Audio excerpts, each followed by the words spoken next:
Hey TV fans, Boardnell back with you. On this video I'm going to be talking about two episodes from Star Trek Strange New Worlds. Episode 7, which was called Those Old Scientists, and Episode 8, The Cloak of War.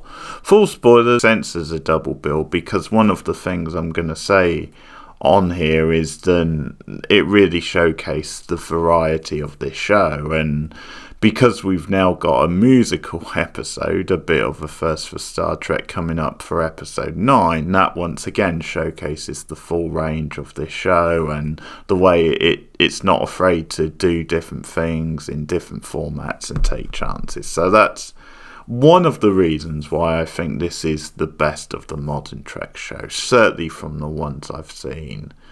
So, to start with the first episode of these two, which is the crossover episode, episode 7, it's the crossover with Lower Decks, which I've not seen before, so this was always going to be an interesting one for me coming in. And for those of you who don't know anything about Lower Decks, just to sum it up, it is more of a sitcom version of Star Trek from what I understand, and it is completely animated. So there's a crossover here which was always going to be interesting to see because of that. So what they do, which is very clever to set up the episode, is that we start things off from the perspective of the Lower Decks characters, and they're playing around with a timeline, with a portal. So it starts in animation, and then something goes wrong with the portal, and this character of Boomer, played by Jack Quaid, who people know from Scream 5 and also The Boys, he's a regular on Lower Decks. He's transported into the past, into the timeline involving the main Strange New Worlds crew. So it becomes a thing where they have to try and figure out how to get him back, what exactly went wrong. They have to, there's also like these pirates, like this other race, who are trying to block this from happening because they've stolen like the portal and the needs to get back. So they have to figure out how to talk them into giving them the answers. And then there's a twist in the tale, which is when they've got things worked out and they're about to get him back, another character from Lower Decks appears through the timeline. She comes through at that exact moment, presumably to try and rescue him. Her name was flaking. I think it was like Nana or Nana, something like that. But another regular on the show, she comes through. And that means they've lost that opportunity for him to return, because she's used up the energy from the portal.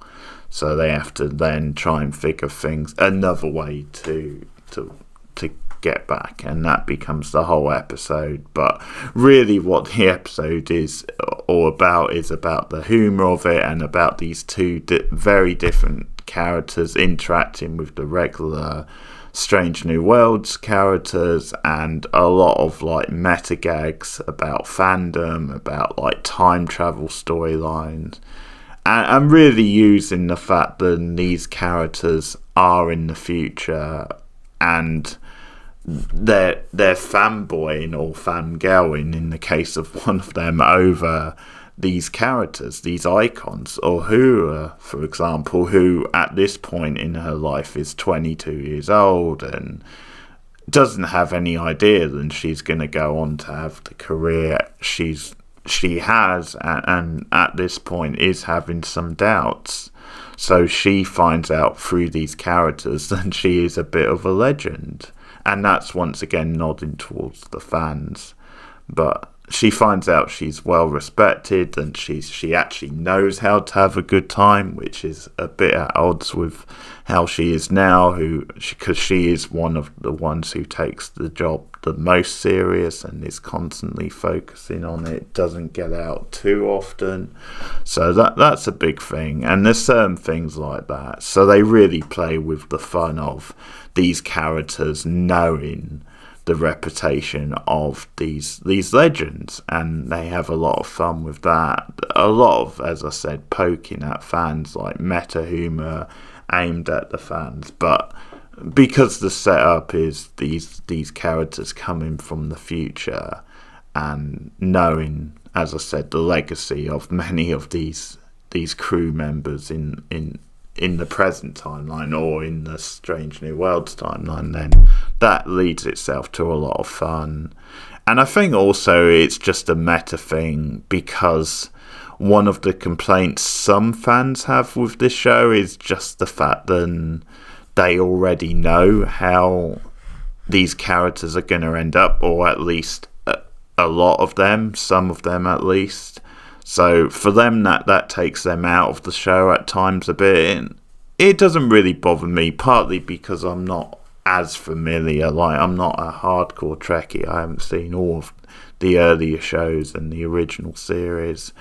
But even if I did know everything, I don't think it would necessarily take me out, just because I can always get into something as long as what it's doing is compelling and interesting. And at the end of the day, there's a lot of stuff which is happening in this show which doesn't really affect that knowledge anyway. So as long as the show is working for me and the characters, then it's not really going to bother me that much. There's always little tweaks they can make anyway along the way, but for me, that was definitely a meta kind of gag.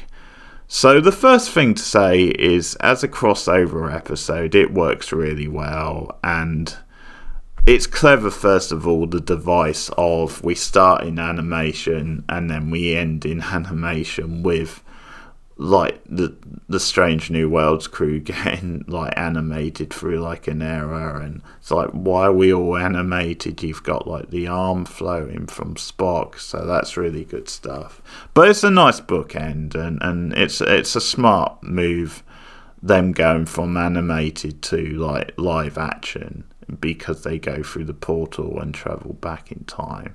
Because at first I wondered if the whole episode was going to be in animation, and I forgot that Lower Decks was animated, so that took me off guard. But it was a nice bookend and a fun interaction. But as I was saying, it works so well as a crossover episode because you don't have to have seen Lower Decks to enjoy what's going on in this episode. The characters, the two main characters that we get from Lower Decks, are very enjoyable and entertaining. Jack Quaid is great. I thought the other character, maybe not as good, but still very good, very likeable, very entertaining. And their interactions, a lot of the fun of them rubbing up the wrong way with the main characters of the show, that was very entertaining. So it's the key really to a good crossover. Then you can enjoy it on its own terms, and you can enjoy it. Doesn't really break either show, if you like. So people who enjoy Lower Decks can still enjoy Lower Decks. This certainly doesn't do any damage to that show. And it works in its own terms for those fans. Or if you've been following this show and not been following Lower Decks, then really, it works. It works is what I'm saying. So it sort of shows how to do a crossover episode, and it works so well. The plot involving the timeline and the portal and them trying to figure out the answer is typical stuff. It's whatever, but that doesn't really matter because it's not really what the episode is about. It's about the character interactions, it's about the humour, and you do have an arc for these characters. The two that cross over they have an arc, because by the end they do prove to be useful, not just in figuring out the issue and finally getting home, but also actually character beats, character moments with the other characters. There's a lot of funny scenes, a lot of funny lines. So You Never Told Me Spock Was So Good Looking is really funny, and this character viewing Spock as a bit more of a sex symbol than in reality. His food in this timeline is really funny. Just some of the shots of like slow motion Spock and the way she's eyeing him up. Probably the gag of the episode might well be the stuff with Una, with her being described as a pin-up, like, so the Jack Quaid character says that he's got a pin-up of her, and it's like, wait, do you mean pin-up as in pin-up? And the other character's like, well, it's pinned to the wall, if that's what you mean. And it's a funny gag, but it's made even better because of the way it's paid off later, and that is then it's actually a more less shallow positive way than there's the reason for there being a poster, and it's a poster of Una because it's the poster which they use to recruit people. So that's a really fun payoff, a really good payoff for that, and makes Una feel good about herself, and that's what this episode is all about. It's about legacy, and it's about how these characters, even though they've got a certain fate, can still see the positive impact they're going to have on the future. And that's a big part of being a Starfleet officer, and about doing what they do, is regardless of how their story ends, whether it ends in tragedy, whether they settle down and are happy, pretty much doing it so they can make a positive impact and be remembered fondly, and that kind of thing. So we have these moments in this episode that make it a very charming episode, as well as a very entertaining episode. It was a little bit of a slow burn. I think when it was in the animated part at the start and you were getting all this wisecracking and quipping, even though some of that stuff I enjoyed, I wasn't sure if I was going to like the episode at that point. And the appeal is, of course, them interacting with a Strange New Worlds crew and the contrast between the characters. That's what really makes the episode fun. And as I said, some good character beats. Pike being so like deadpan and annoyed at these two, so funny, because it's almost like he sees them as like really wet behind the ears, annoying teenagers. And like, Anson Mount is a good actor anyway, but a big part of his thing is that he is very like dry and deadpan. So that's put to great effect in this, like him being grumpy and almost like talking to them like they are teenagers. At a moment with him and the two of them, because they know about his ultimate fate. He does also, and he's just accepted it and has moved forward. So that's a nice payoff to that stuff, him just coming out with that and saying, yeah, I already know and I've accepted it. That's basically it. So lots of good character stuff, lots of good comedy, and yeah, like the main story isn't that great, but it doesn't need to be. It's just functional. It's not really. It's a rare time where it's not really about that. So a really fun crossover. I will check out Lower Decks at some point. I've never seen any of it. Whether I'll love it or not, I'm not too sure, because maybe the quirky, the quippy, like meta humour all the time, it might get a bit much, although I know it is more of a sitcom, so that's at least something different to do with Star Trek. And I certainly like the two characters in this episode that we got from Lower Decks, so I will check out that show at one point. I think another thing it was digging at and making fun of and playing with was really time travel storylines in general, and how some people take them a bit too seriously, or some shows take them a bit too seriously. It's maybe Buffy and the episode in season 3, the Zeppo. Like, I got vibes of that, just because in that you've got this really dramatic end of the world plot, but that's in the background really. Like, it's a Sander-centric episode, and it's all about how he is this unsung hero, and about him over the course of the episode gaining confidence and coming into his own as a character. So it felt similar here, where what would normally be the bigger stuff than the episode focus on was more the background stuff. Then by contrast, you get a much more serious, grounded, darker episode, and it's the variety in this show which has really made it work, and I think that's why season 2 has been so strong and perhaps even better than season 1. It's really grown the characters, and this is a massive episode for M'Benga. So the setup is then Pike welcomes aboard this Klingon who's basically deflected to the Starfleet side of thing. He has become deflected is the wrong term, but he's become an ambassador for the Federation in its peace talks with the Klingons. But he puts certain people on the ship on edge, including Ortega, who knows a bit about his past as like a war criminal, some of his actions from the wartime with the Klingons, and she's on edge. She's a little bit hostile, but it particularly unnerves M'Benga and also Nurse Chapel as they see him on board, and there's a strong reaction, particularly from M'Benga, and it's all about him dealing with this character on board. He's welcomed on board with open arms by Pike and a few of the others, but how does M'Benga come to terms with this? How can he put up with this guy knowing what he did? And throughout the episode, through flashbacks, we find out exactly what happened. We see Chapel and M'Benga when they first met 5 years back, I think it was, at war, and just some of the grueling memories of the effects of war and some of the things they were asked to do.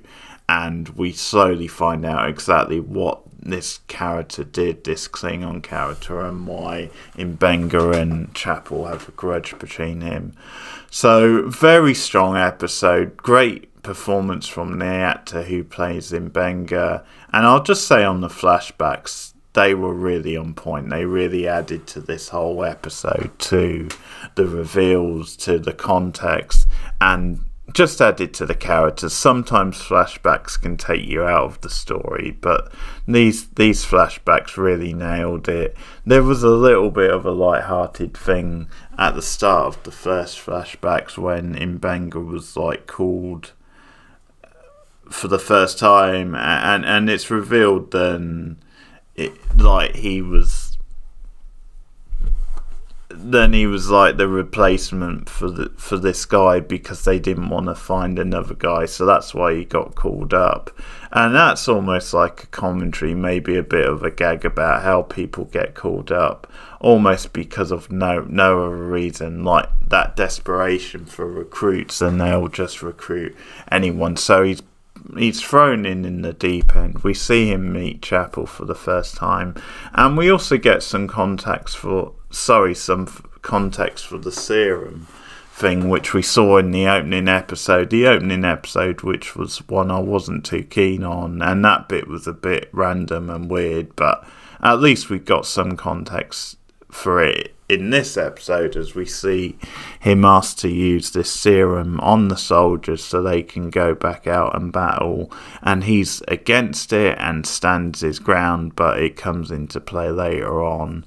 But this is a good M'Benga Chapel episode. I like their relationship. I like then there's just certain things that they've shared in their past which no one else can understand, and that's a big thing in this episode with Spock, where he's trying to be supportive for Chapel, trying to understand her and be there for her. And she quite rightly says, I appreciate it, but there's just some things you can't understand. This is my thing. And it causes a bit of attention, but I also like that as an idea, because that's quite true to life. I mean, even if you are in a relationship with someone, no matter how intense that bond is, no matter how close you are. You do need your own space, you do need your own things, and there's just certain things in life which certain people can't understand. There's certain things where you have to have been there to understand it, and Spock wasn't with Chapel, he wasn't at war, and that just gives her this unique bond with Mbenga, and that's great, because I just love that they've always had this foundation for a friendship, and it's now explained, but there was never any hint of romance in it, which is quite refreshing, because some shows would do that. But the way this thing is played out when this Klingon is on board and his presence is felt, there's some great direction with some nice slow motion movements, some very close up personal shots, and just sums up the mood and the tension. It really captures like kind of this edgy sort of feel where people don't know what to say for the best. They don't know how to act, because it's Pike who insists that Mbenga and Chapel are at the dinner, even though that's the last place they want to be. And both him and Una are like sort of saying how important this thing is, and like being very to the crew that they have to do this. But the dinner scene might be the scene of the episode, because it is just so awkward. I like the touch of Spock changing the subject at one point with this Klingon, with Ron, his name is, just like stroking his ego to get him to move on to a different topic so Chapel can feel a bit more comfortable. That's a nice character moment for Spock, and to show how he does care for Chapel. But yeah, it's one of the most awkward dinner table scenes you'll ever see. The flow of it is very natural, and we also see what a good Captain Pike is as well, because of the way he diplomatically diffuses the situation. And at one point, like, Mbenga has to leave the room. He's just getting so frustrated listening to all this stuff coming from this Klingon. He's really, giving it the fancy sell about how... And he's enjoying telling stories of war, and this is just too much for Mbenga to take. So when he leaves the room, and it's Pike who, like, diplomatically suggests that Chapel goes after him and, like, helps him, because he excuses himself, saying he's not feeling too well. So there's just little hints of Pike showing what a good captain he is in negotiating those moments. But it's a standout dinner table scene. And I think dealing with a theme this dark and this kind of story, this very real type story about the effects of war, but balancing it out with some classic Trek themes and ideas, it's what makes it a really satisfying episode. So it really builds quite nicely. I also like then it's Una who says to Pike, then this guy being on board is clearly bad for morale. We need to get him off the ship as quickly as possible. So she suggests to Pike a different route to get him back to his planet quicker.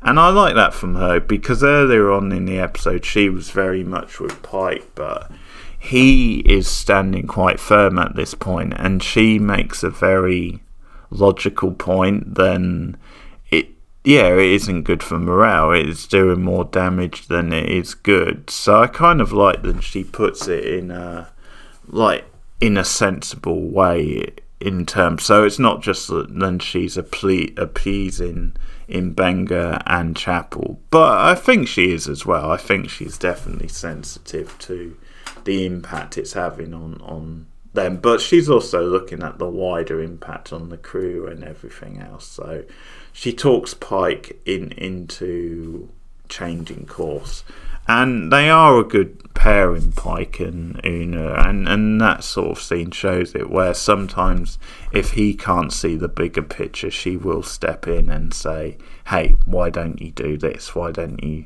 change things up, do this a bit differently? But man, it is so awkward when Mbenga is leaving, and this Klingon just pushes it further once again as he stops him and says, "Hey, I saw you had this traditional, like, it's like a Klingon type sword, but like it's almost like a samurai type sword, if you want to put it in real terms." And he suggests them getting together and doing like a sparring session, and like he requests this, and then Mbenga says, "Okay, I'll let you know," and he just wants to get out of there as soon as possible. But it's really good, and then it leads to this like sparring scene, and they just let their emotions out. And as I said, slowly, like, we find out what this Klingon actually did. Because another strength of the episode is then, I think for a while you are on the fence a little bit. For me, at least, there was enough like ambiguity, I should say. That's the word I'm looking for. There was enough grey area that maybe this Klingon was a bit misunderstood, or maybe he wasn't quite the villain he was portrayed at. But as things slowly go on, it's revealed through the flashbacks, and it's something that Mbenga faces him with. Then it just becomes, no doubt, this guy is a bit of a monster, and he does have quite the nerve, like, presenting himself as like a martyr now, and like celebrating his war stories, because it's revealed in the flashbacks then he basically was supposed to be a Klingon warrior, but he actually turned on his own race and like ordered them to kill a lot of people. He was responsible for the orders. It wasn't just that he was following orders, because he was a leader and he was responsible for a lot of people dying. He turned on his own race, which is like a lack of honour, because another thing is then he was supposed to fight alongside them. He didn't, and Mbenga was sent out to fight, which is again why we've seen him become like a warrior and have fighting skills on this series. But yeah, this Rom, he let Mbenga do his dirty work, and this is where the episode gets really dark, as we find out that Mbenga killed a lot of people, like, and just that's where he got this reputation. He got this particular nickname, and it was really doing the work of this Klingon who was just too chicken, just too much of a coward to do it himself, and Mbenga had to live with all this for years. So all that is beautifully done. The psychology of it, I can't speak tonight, and just the effects on Mbenga and how it's all revealed and how it plays out in this big showdown near the end, where they do have a sparring session, but it slowly turns a lot more physical, a lot more of an edge to it as they recount their stories. And it's a really powerful scene. There's some good direction again, as we get a shot from behind this polystyrene like curtain as Chapel walks in at a crucial time, and it does make it unclear exactly what's happened, and that leads to even more power, more intrigue, because Mbenga ends up killing this guy, but at first it's unclear whether he did it in self-defense or if he did it intentionally, and maybe a little bit of both, but basically he just lost it is what happened. And in the heat of the moment, he did take the chance to kill the guy, and yeah, really this Klingon should have left well enough alone. So it comes to a head, and Chapel goes to bat for Mbenga. Like, she actually stands up and, you know, says it was self-defense, it was like more innocent. But Mbenga tells Pike the truth later on, and Pike accepts it. Like, he has Mbenga's back, but he's also, he's quite critical because he's making the point that sometimes you have to work with people who you don't like. You've got this history, and he's almost trying to preach the Starfleet way by saying then, yeah, people do change, they deserve second chances. And M'Benga makes a very good point, and that's the point of, first of all, Pike wasn't there, so he can't know what M'Benga experienced. But then also, it's that idea of there are some acts which are just so heinous, then really they can't be forgiven. You can't move on from them. And clearly to M'Benga, this guy just crossed a line that you can't really go back from. And it's just this great idea, then the episode works into it, because like 9 times out of 10 you're very much with Pike on what he says, and you would be in agreement. But on this occasion there's a very strong emotive pull towards M'Benga's side, and you can clearly understand what he's feeling and where he's coming from, and it does make his actions very sympathetic, even though you could argue it's not the right way to handle things. But it just spilled over, and it was a really effective episode, and they're like a great pairing of episodes because they really show the light and the dark of this show, and how diverse it can be, and how it can tell different stories in different ways. So that's a real strong point. So that's Star Trek Strange New Worlds, a double review there with episodes was 7 and 8, I believe. Yes, 7 and 8. So let me know your thoughts in the comments below. Like and subscribe as always. Keep watching TV, keep watching Star Trek. I'll see you soon.